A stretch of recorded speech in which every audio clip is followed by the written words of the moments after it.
Bismillahirrahmanirrahim. Assalamualaikum warahmatullahi wabarakatuh. Selamat pagi Bapak Ibu Ayah Bunda. Selamat berjumpa kembali di Suara Tanaman Channel. Di pagi hari ini yang seperti biasa, yang hampir cerah tapi nggak jadi, ini mendung lagi ya teman-teman semuanya. Jadi saya ucapkan selamat datang di Suara Tanaman Channel yang baru bergabung, baru lihat, baru nggak sengaja lihat di beranda teman-teman semuanya. Ya, kami dari Suara Tanaman Channel seperti biasa di pagi hari ini menghadirkan teman-teman yang ada di sini ya, tanaman, ada aglonema, ada keladi, ada perlidahan segala macam, ada lidah mertua, ada lidah katak dan seterusnya ya. Jadi di pagi hari ini saya ucapkan terima kasih buat teman-teman yang masih setia menyaksikan Suara Tanaman Channel di setiap hari. Insya Allah kita akan selalu update ya. Dan di pagi hari ini seperti biasa kita panggilkan salah satu tanaman yang ada di sini, tidak di kalangan aglonema namun di keladi ya. Cuma keladinya ini ya sangat unik, warnanya merah tapi jenisnya tidak tahu. Nanti mungkin kalau Bapak Ibu punya ini apa gitu, silahkan bisa tulis di kolom komentar ya. Baik Bapak Ibu semuanya, kita langsung saja di kesempatan pagi hari ini kita panggilkan saja, yakni si keladi. Ini dia keladi, si Mami kemarin beli keladi ini. Nah, tapi namanya nggak tahu gitu, karena sebenarnya keladi itu luar biasa banyak banget keladinya ya. Jadi memang keladi itu di dunia jumlahnya ada ribuan, bahkan mungkin ratusan ribu kali ya jenisnya ya. Gitu saya juga tidak terlalu paham, yang jelas ketika Allah ciptakan semua jenis spesies itu luar biasa, banyak banget yang kita bisa nikmati, kita bisa nikmati keindahannya, kita bisa rawat, kita bisa silangkan ya, kembangbiakan dan seterusnya. Begitupun dengan tanaman aglonema ya, karena aglonema kan banyak sekali persilangan yang ini menjadikan sebuah komoditi bisnis tersendiri, sama dengan keladi juga ya. Jadi pagi hari ini saya ngobrol dengan salah satu tanaman keladi, tapi tanaman keladinya nggak tahu jenisnya apa. Mungkin Bapak Ibu semua yang ahli dalam perkeladian itu bisa tulis komentar ini namanya apa ya, karena kecil banget. Kemarin dibeli ada 3 dan semuanya tidak tahu. Kalau yang kemarin ada keladi wayang, yang lainnya tidak tahu. Nah, yang di atas ini pun apa ya namanya, nggak tahu sih. Jadi keladinya nanti mungkin bentuknya panjang ya, biasa ya kalau keladi kan daunnya lebar ya kan, nanti si batangnya juga akan panjang gitu. Nah ini keladi jenisnya, nanti nggak tahu jenisnya apa nih gitu, tapi it's okay. Kita pagi hari ini kita ngobrol dengan si keladi ini tentang kehidupan yang sepertinya menarik untuk dibahas ya, seperti ya. Oke Bapak Ibu semuanya, jadi selamat beraktivitas pagi hari ini di tanggal ini hari Selasa ya teman-teman, tanggal 30, Masya Allah, tanggal 30 Januari 2024 ya. Berarti kita sudah menginjakkan di bulan yang pertama ya, maksudnya di akhir bulan yang pertama Januari. Besok tanggal 31 hari terakhir di bulan Januari, dan sudah tidak terasa ya teman-teman semuanya. Kemarin baru saja kita masuk tanggal 1 Januari, sekarang sudah mulai 30 besok dan 31. Nah ini menandakan bahwa perjalanan perjalanan kehidupan itu sangat singkat sekali. Kita tak terasa bahwasanya kita sudah melewati 1 bulan di bulan Januari di tahun 2024 ini. Mudah-mudahan apa yang dicita-citakan oleh kita semua di tahun ini bisa tercapai ya, amin ya robbal alamin. Dan ya semua cita-cita yang resolusi kemarin kita sudah planning di awal tahun, mudah-mudahan kita bisa achieve target semuanya ya. Masih ada tinggal 11 bulan lagi ke depan, mudah-mudahan bisa jadi kesempatan yang terbaik di tahun ini. Baik Bapak Ibu semuanya, di pagi hari ini karena ini masih jelang tahun pemilu ya, karena di bulan depan nggak nyampe bulan depan juga sih, di pertengahan bulan Februari itu udah 14, di tanggal 14 itu sudah pemilu. Artinya ini momen-momen dimana para paslon-paslon ini sangat lebih giat ya, udah sangat lebih giat lah ya, giat berkampanye di setiap masyarakat dimanapun di Indonesia ini ya, yang jadi basis-basis dari paslon 1, paslon 2, paslon 3 gitu kan. Nah ini saya yakin dengan timnya masing-masing paslon ini sudah planning ya, sudah membuat planning, sudah membuat serangan-serangan ini itu dan seterusnya untuk mencapai ya tujuan, karena strategi-strategi yang dilakukan pastinya sudah sangat matang di semua pasangan ini, baik paslon 1, paslon 2, paslon 3 ya. Ya mungkin Bapak Ibu semua sudah tahu gelagatnya kemana arah paslon 1, gelagatnya arahnya kemana paslon 2, gelagatnya juga arahnya kemana paslon 3 ya. Itu sih sebenarnya sih dinamika politik ya, dimana mereka akan mencapai tujuan-tujuan yang akan dicapai gitu kan, dengan berbagai macam strategi. Dalam tanda kurung strateginya ada yang baik, ada yang ya abu-abu, ada yang memang benar pure gitu loh. Jadi ya rakyat bisa memilih mana yang benar-benar pure ya, ada yang hanya kamuflase ya. Jadi memang kita dituntut sebagai masyarakat, masyarakat yang sehat akalnya, yang smart gitu kan, yang pandai, yang cerdas ya. Kita bisa memilih pemimpin mana yang bisa membuat kita ke depan menjadi bangsa yang lebih baik dari sebelumnya. Gitu ya. Jadi harapannya kita sebagai masyarakat ketika ada salah satu paslon yang terpilih nanti di 2024 ini akan menjadikan negara ini negara yang maju dan sejahtera ya bagi rakyatnya, kemudian ya hidup dengan sejahtera ya kan, misalnya pendidikan murah tapi bagus kualitasnya, atau mungkin kesehatan juga sama bagus ditingkatkan, tapi harganya juga harga yang terjangkau gitu kan. Karena kan ya kemarin saya sih tidak menjelekkan instansi kesehatan di Indonesia yang ya taruhlah BPJS lah ya gitu kan.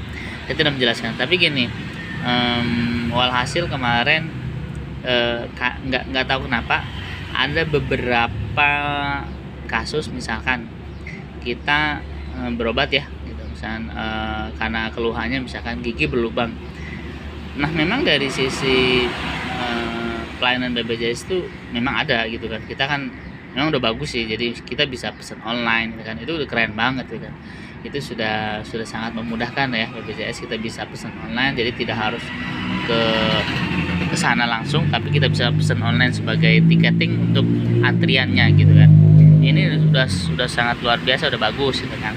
Cuma nanti dalam perjalanan di pelayanannya itu saya mengalami pengalaman yang saya bilang nggak tahu kenapa ya. Jadi gini, misalkan kita sakit gigi berlubang misalkan ya, nah ini larinya berarti ke poli gigi dan mulut ya gitu. Jadi nanti kita bisa berobat.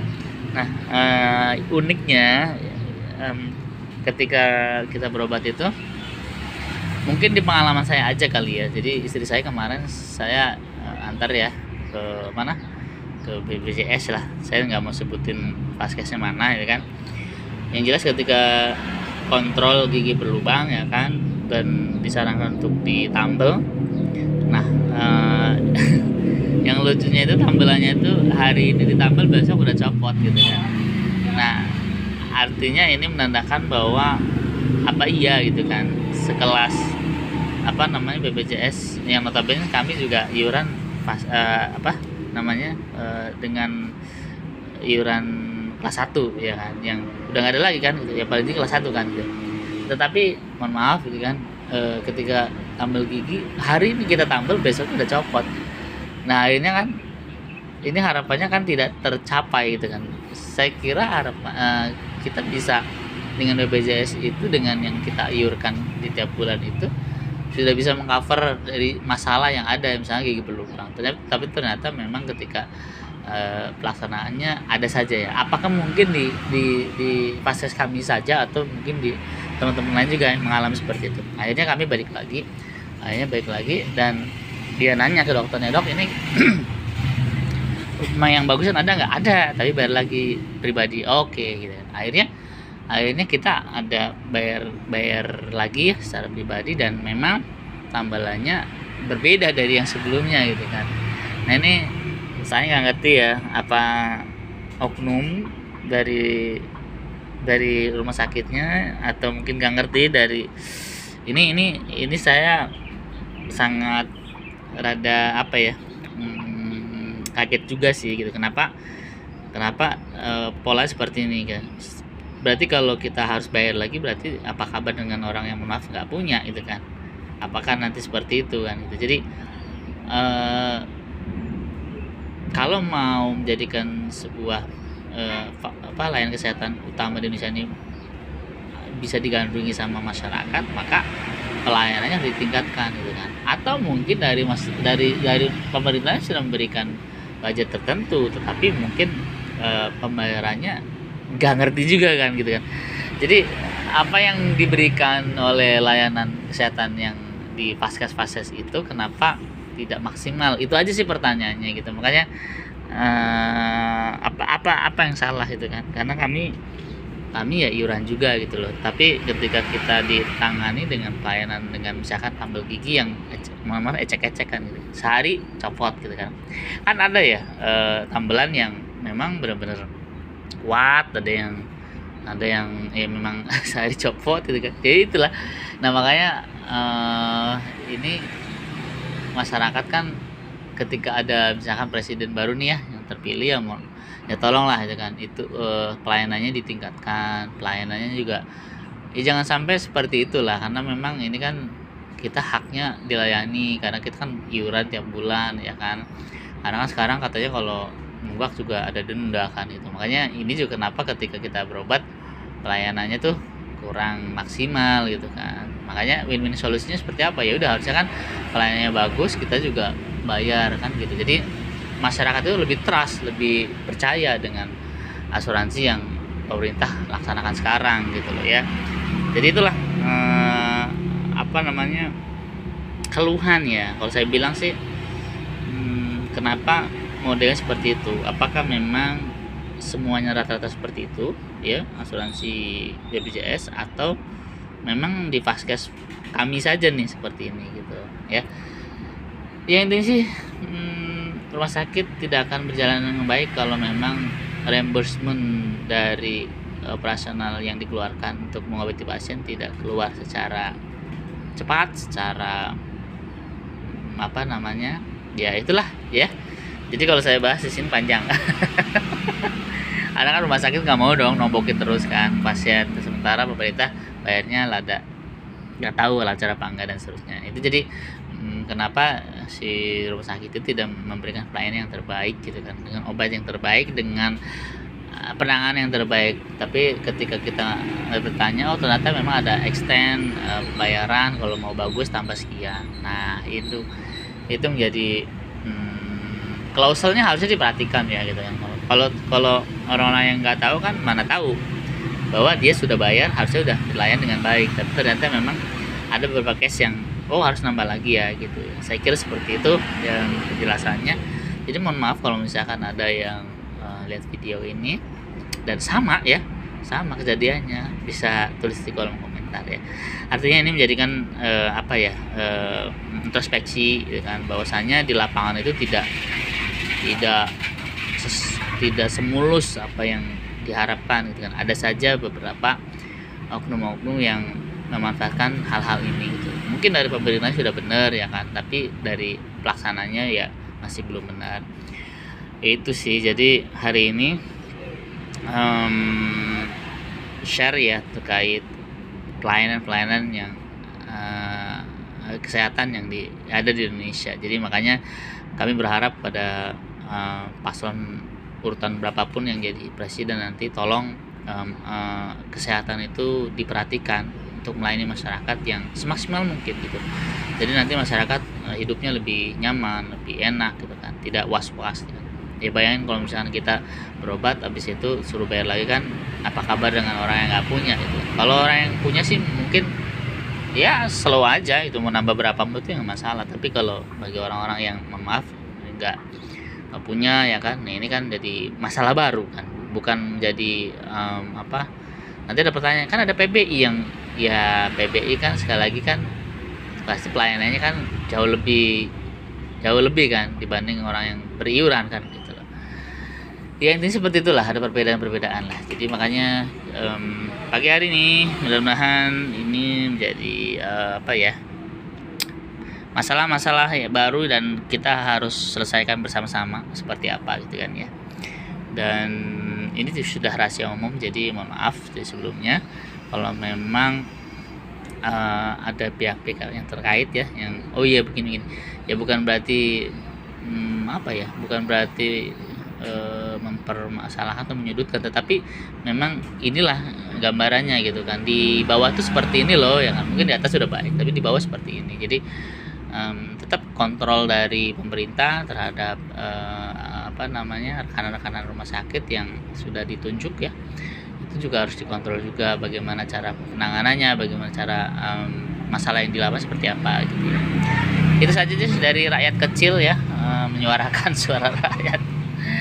Mudah-mudahan bisa bermanfaat bagi teman-teman semuanya dan ada solusi yang terbaik. Terima kasih.